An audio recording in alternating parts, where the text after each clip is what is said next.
direkomend kepada yang setuju. Padahal yang Anda target bukan itu kan?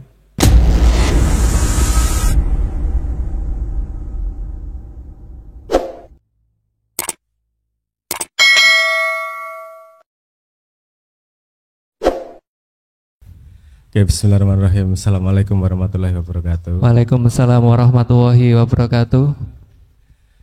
Memberikan materi kaya tukang bangunan ya, material gitu. Yang sempat saya baca sedikit bagaimana dakwah di dunia di media sosial gitu ya, di dunia digital. Oke. Sedikit belajar lah saya langsung mawon nggih, gasruk wae yo, men ra kesuwen. Iku cacah Gen Z ki ra kakean basa-basi mesti. Apa langsung aja sedikit belajar dari karena Win Wali Songo, sedikit belajar dari Wali Songo. Sebelum berdakwah harus tahu dulu lokalnya, tempatnya, budayanya, cara kerjanya dan seterusnya seperti apa. Jadi Anda ngomong-ngomong mau dakwah di sosial media, kalau nggak tahu cara kerja sosial media, nggak tahu cara kerja digital online,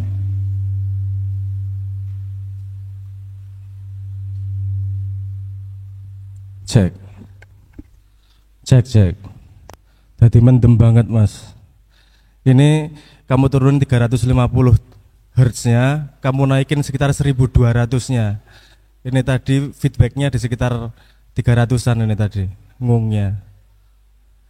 Nah, oke. Biar kelihatan agak jelas suaranya. Mid high, apa equalizer-nya piro gue telu? Hah? Parametrik apa orang? Ya, wes lumayan kedengeran ya. Aku dolanan musik wes suwe Mas, tadi paham nek frekuensi. Oke, langsung aja. Tadi saya mengajak Anda mengenal tentang sosial media bukan sosial media, mengenal dunia digital. Sebelum Anda tahu lapangannya, sebelum Anda tahu mengerti cara kerja dunia digital dan internet yang Anda lihat setiap hari, Anda ngomong mau ngapa-ngapain aja juga nggak akan efektif karena belum tahu beneran. Yang paling harus diketahui adalah algoritma bagaimana cara kerjanya. Nggak perlu tahu coding, tapi paling nggak tahu cara berpikirnya bagaimana dunia digital itu. Sebelum itu saya mau tanya dulu, di sini ada yang pernah search Google? Pernah search Google ya? Sering buka sampai halaman 4 angkat tangan. Halaman ketiga? Halaman kedua, angkat tangan. Oh, sampai halaman kedua lumayan. Halaman pertama, yuk kabeh halaman pertama ya. Sampai ada istilah tempat paling aman menyembunyikan orang mati adalah halaman kedua dari Google katanya gitu. Saking pernah ada yang buka. Loh kenapa? Kenapa saya ngomong ini? Nanti ada itunya, ada relevansinya. Saya tanya lagi, di sini ada yang main Facebook. Biasanya kalau Anda bikin status, komennya berapa? 20. Yang Anda reply semuanya, yang Anda baca semuanya, angkat tangan. Oke.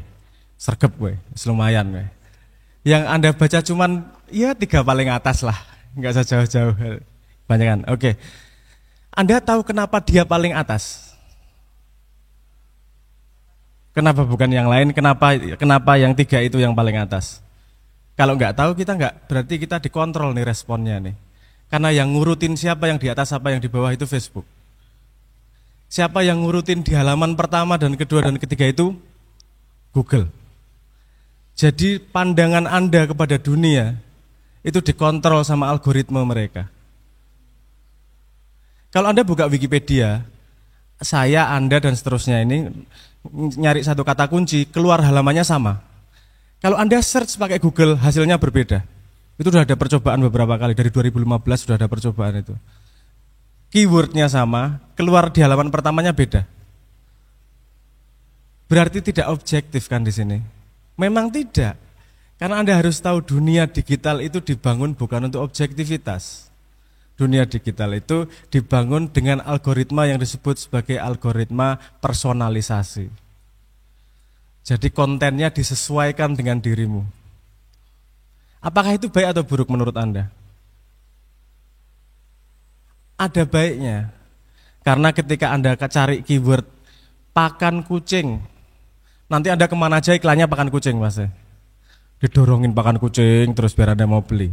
Karena itu memang relevan buat Anda. Tapi jadi masalah kalau yang dibahas adalah hal-hal yang butuh objektivitas. Misalnya di sini ada pendukung Jokowi.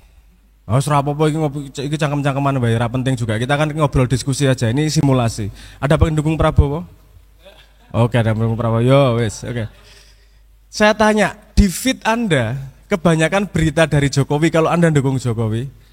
Kebanyakan pendukung Prabowo kalau Anda mendukung Prabowo. Bener nggak? Kenapa? Karena personalisasi agar Anda tujuannya adalah agar Anda selama mungkin ada di Facebook, selama mungkin ada di Google. Semakin Anda lama di situ, semakin banyak mereka bisa ngasih iklan, berarti semakin banyak mereka dapat duit. Sesederhana itu cara berpikirnya. Ini permasalahan ini membuat manusia merasa paling benar dengan ketika buka Google. Seolah-olah itu yang dilihat oleh semua orang, padahal yang dilihat orang adalah beda-beda. Anda walaupun Gen Z ya, Anda pernah ingat yang namanya Path enggak? Path ya. Dulu aplikasi yang maksimal temennya ada berapa itu? 150. Ingat nggak? Nggak ingat ya? Ingatnya udah di open ya? Itu dari penelitian namanya Robert Dunbar. Itu profesor evolutionary dari Inggris. Dia mengatakan bahwa satu orang itu punya temen nggak lebih dari 150 itu nggak masuk akal, nggak akan ingat juga katanya. Maksimal cuma 150. Tapi sekarang saya tanya teman, Anda punya teman di Facebook berapa? 3.000, sing kenal piro kira-kira? Ngobrolnya karo wong piro di antara 3.000? Ya pokoknya koncone akeh luwih gagah ngono ya. Karena Twitter dengan follower 3.000 lebih sering direspon daripada dengan follower 5, betul ya? Betul toh? Iya. Itu tanpa sengaja, mereka sendiri nggak sengaja. Itu membuat cara berpikir kita beda. Sekarang kita menilai orang berdasarkan follower, berdasarkan like, bukan berdasarkan kapabilitas. Omongannya Agnes Monica bisa lebih didengerin daripada Gusmus karena followernya lebih banyak. Memang media sosial dan dunia internet sekarang tidak menyediakan parameter soal kapabilitas. Yang mereka sediakan adalah parameter soal preferensi kesenanganmu. Oke, kita sudah paham lapangannya di sini. Jadi algoritmenya itu bukan algoritma universal yang semua orang dihadapkan pada semua data yang dibutuhkan orang. Kamu dihadapkan pada data yang kira-kira algoritmanya menganggap kamu bakal suka. Jadi kalau kamu sudah suka A, yang didorong A terus, suka B, yang didorong B terus. Sehingga ini jadi masalah besar di dunia. Kalau Anda nge-track 5 tahun, 10 tahun terakhir tentang geopolitik dunia, terjadi yang namanya polarisasi sangat tajam di belahan manapun dunia. Sing seneng A karo sing seneng B seperti dipisah oleh jurang. Di Amerika, di Indonesia, di Meksiko paling parah. Nek rasalah negara ya aku. 1,5 tahun Facebook masuk Bangladesh remuk demokrasinya. Karena semuanya jadi terpisah, sangat terpisah. Karena mereka nunjuk temennya gini, kowe kira tau ndelok internet, woconen internet, ngene iki lho ngomongnya. Yang sana juga ngomong gitu, kamu nggak pernah baca internet, gini loh internet ngomongnya. Padahal yang disampaikan oleh internet adalah sesuai yang biasa kamu lihat, memang kamu sukai. Nah jadi kita hidup di dunia di mana mata, telinga dikontrol oleh algoritma. Iki lumite didukke. Oke, paham maksud saya ya? Jadi Anda masuk digital itu, Anda masuk pada sebuah dunia di mana mata dan telinga Anda dikontrol oleh algoritma. Apakah bisa kita lepas dari itu? Untuk sekarang Anda nggak bisa lepas dengan tanpa kedewasaan diri. Anda harus sangat dewasa, harus mau melihat sudut pandang yang berbeda, harus mau melihat cara pandang yang berbeda, dan itu harus aktif dicari. Karena kalau nunggu dikasih nggak bakal dikasih. Dia pasti ngasihnya yang kamu suka. Kalau kamu 5 tontonan terakhir nonton tontonan yang radikal, feed berikutnya pasti yang semacam itu. Wes, itu gawan itu. Anda nonton flat earth 2 kali 3 kali, habis itu didorong kamu jadi komunitas flat earth nanti. Itu memang cara kerja dunia digital. Itu tidak salah di satu posisi ketika dia menawarkan barang membantu kita. Tapi di satu posisi yang lain itu berbahaya karena kita jadi tidak objektif. Kita jadi disodorkan informasi dari hanya satu sisi. Terus soal dakwah, gimana dakwahnya? Kan gitu nanti. Sekarang saya banyak mendengar bahwa dakwah itu bikin konten sebanyak-banyaknya. Itu betul, nggak salah, tapi belum lengkap. Tahu kenapa? Karena Anda bikin sebanyak-banyaknya, ini akan ditontonkan kepada yang setuju, direkomen kepada yang setuju. Padahal yang Anda target bukan itu kan? Yang Anda target adalah yang berbeda pandangan. Berbeda pandangan nggak akan didorong sama YouTube. Dia akan didorong yang sepandangan aja. Adakah cara lain di sini? Ada satu cara dakwah yang belum populer sebelumnya. Anda pegang kekuatannya, tapi kita sangat tidak hati-hati karena Anda tidak merasa itu kekuatan.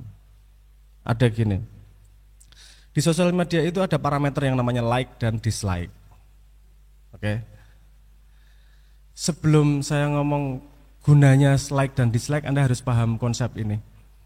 Manusia itu semua manusia di dunia itu modal waktunya sama, 24 jam. Enggak ada yang sehari 30 jam, betul enggak? Modalnya sama. Semua orang punya modal tenaga yang sama juga. Enggak ada satu orang seperti kekuatan gajah gitu, enggak juga. Energinya kurang lebih sama, waktunya kurang lebih sama. Gini, dakwah itu kan asal katanya dari mengajak, memanggil. Intinya bukan kamu loh. Intinya mengajak, memanggil pada sesuatu yang baik. Betul enggak? Bisa itu di dalam diri Anda, bisa itu di luar diri Anda. Pokoknya nek apik ayo nyedak orono. Gimana caranya paling efektif yang bisa dilakukan oleh semua orang? Satu, modalnya tadi waktu dan energi semua orang sama. Nomor dua, apa yang bisa kamu lakukan di sosial media? Sosial media menyediakan parameter apa? Yaitu namanya like. Sekarang karena nge-like itu tidak ada harganya, nggak mengurangi energimu, kamu sembarangan nge-like. Nge-like, nggak seneng yo dislike. Itu urusan personal, bukan urusan komunal. Kalau kita mulai berpikir bahwa like dan dislike itu adalah kekuatan kita membawa narasi, kita akan mampu mendorong konten yang Anda setuju dibandingkan yang Anda tidak setuju. Jadi nggak semua orang harus bikin konten.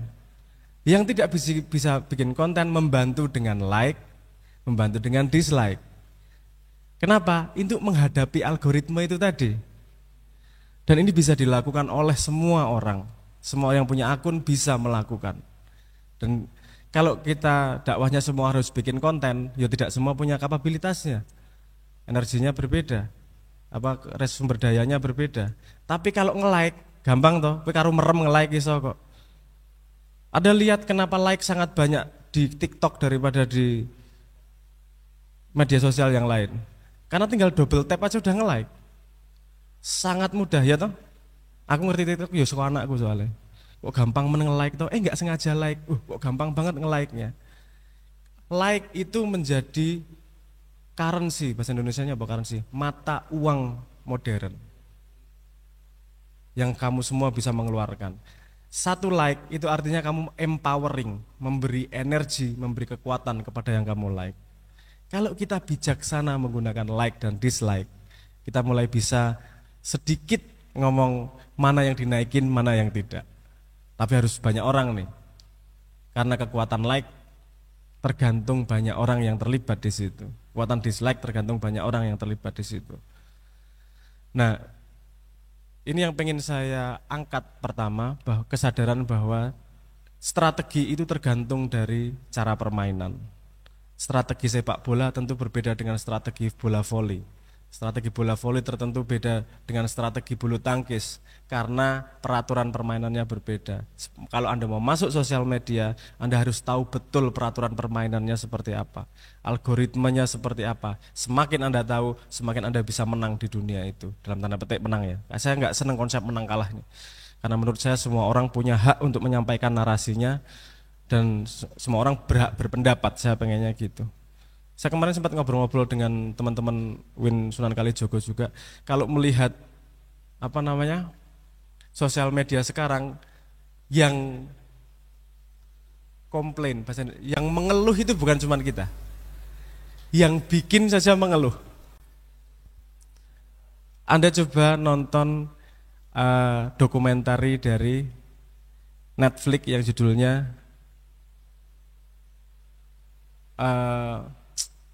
apa judulnya? Lali aku malah. Anda mesti nonton dong, saya ngomong tentang sosial media. Sosial Dilema judulnya. Judulnya Sosial Dilema. Di situ dimana yang bikin like pertama itu aja udah menyesal dia. Dia bilang maksud saya ini like itu untuk menyebarkan positivisme, saling mengencourage, saling ngasih tepuk tangan, menyemangati. Saya pikir gitu. Sekarang kok jadi lomba popularitas. Sekarang kok jadi membuat orang narsistik. Kok sekarang jadi merubah society menjadi sangat terbelah seperti ini. Anak saya nggak boleh ikutan sosmed, yang bikin sosmed. Iya gue. Itu yang bikin sosmednya sendiri ngomong seperti itu. Itu salah satu yang awal-awal ikut Pinterest aja ngomong gitu. Anak saya nggak boleh mainan dulu, nanti nunggu gede katanya gitu. Bahaya kalau masih kecil. Yang bikin aja mengerti betapa potensi bahayanya seperti ini. Sepemahaman saya semua orang di dunia, PBB ngeluarin itu 5 tahun terakhir banyak banget jurnal yang mengatakan berbahayanya sosial media dan dunia digital dengan algoritmanya. Tapi tidak ada satupun orang yang bisa melakukan apa-apa. Kenapa? Karena itu terikat dengan mekanisme ekonomi kapitalis. Kalau Google, Facebook merubah algoritmanya, sahamnya turun. Mereka akan tidak bisa mencari uang seefektif kemarin. Dan otomatis sahamnya turun, duitnya berkurang. Mereka paham masalahnya, jangan bilang bahwa mereka jahat juga. Mereka mencari jalan keluar sampai sekarang. Tapi nggak ketemu juga, mengerikan. Facebook itu hampir 3 tahun riset untuk mengimplementasi lawannya like, unlike. 3 tahun dia riset nyoba. Sampai ada yang mau bunuh diri juga nggak jadi. Nggak kuat mental di dislike. Nah itu mungkin awalan ya. Saya lebih senang diskusi. Jadi yang saya ajak adalah sebelum Anda nyemplung ke sebuah dunia, tahu dulu peraturannya, rule of the game-nya seperti apa, cara mainnya di situ seperti apa, baru kemudian bisa efektif menempuhkan langkah. Oh saya tadi menerusin salah satunya ngobrol dengan teman-teman UIN itu, kalau kita mau mengandalkan sosmed yang ada enggak, ya mumet nih. Kenapa enggak bikin sosmed sendiri aja? Dengan konsep yang sama sekali berbeda, dengan konsep yang belajar dari kesalahan yang kemarin, kita bikin yang baru nih, karena dunia sedang membutuhkan ini sebenarnya. Walaupun ini dari sudut pandang bisnis tidak akan seksi-seksi amat, karena orang lebih seneng dikasih dopamin. Anda pernah dengar itu enggak sih? Ya tak ceritani sedikit ya, triknya itu, triknya sosial media dan digital. Itu istilah yang disingkat menjadi TARI. Trigger itu kegatalan Anda pengen berbuat sesuatu, action, Anda melakukan action, ada reward, ada hasilnya, ada investment. Anda menginvest sesuatu di situ. Seperti kalau Anda udah ngirim email, itu Anda invest, kan Anda menunggu balasan. Nanti ada notifikasi trigger lagi, action, reward, investment, muter terus. Rewardnya itu yang disebut sebagai dopamin. Dopamin adalah hormon di dalam tubuh yang membuat kita merasa senang, lego. Seperti Anda kalau bikin agenda, nyentang, oh lego. Goal-goal kecil itu lego. Anda selesai kuliah, lego. Menyelesaikan skripsi, lego. Itu hormonnya semua dopamin. Di sini semua pakai WA saya yakin ya. Kalau ono ting ngono ki gatel ra otoke. Aduh, pengen buka rasanya. Tapi ketika buka lego, bener enggak? Itu triggernya ting, actionnya Anda buka, rewardnya Anda tahu datangnya dari mana notifikasi itu Anda balas investment. Nanti ada trigger lagi, ting, action, reward, investment, muter terus. Jangan lupa, di dunia itu industri yang menyebut pelanggannya sebagai pengguna atau user, itu hanya 2. yaitu industri online dan industri narkoba. Menyebut pelanggannya sebagai pengguna. Kalau potong rambut, pelanggannya enggak disebut pengguna lah. Pengguna potong rambut enggak, pasti enggak gitu. Itu cuma dunia online sama dunia narkoba, karena dua-duanya sama-sama menggunakan trigger dopamin, menggunakan trigger membangun adiksi di dalam diri manusia. Nek adiksi ini belajar, adiksi ini melebarkan diri apik. Nek adiksi ini sing penting kowe neng kono ora urusan ngopo. Terserah mau ribut, terserah mau hoax, terserah mau ngapain. Itu untung buat perusahaannya, rugi buat kamu. Di sini ada yang bayar iuran pakai Facebook enggak? Gratis semuanya. Loh berarti kok Anda dikasih gratis, artinya apa itu? Artinya Anda adalah aset dari Facebook. Anda bukanlah pelanggan Facebook. Pelanggannya adalah pengiklan, asetnya adalah Anda. Kalau Anda ngomong kesetaraan, membela buruh, Anda ini sekarang buruh digital. Yang tanpa sadar menjadi buruh, ngasih duit orang banyak, kamu sendiri dihancurkan tanpa sadar. Enggak sah demo buruh-buruh dulu, kamu masih buruh sampai sekarang. Sebagai pemuda, bangun dulu, matur nuwun. Terima kasih.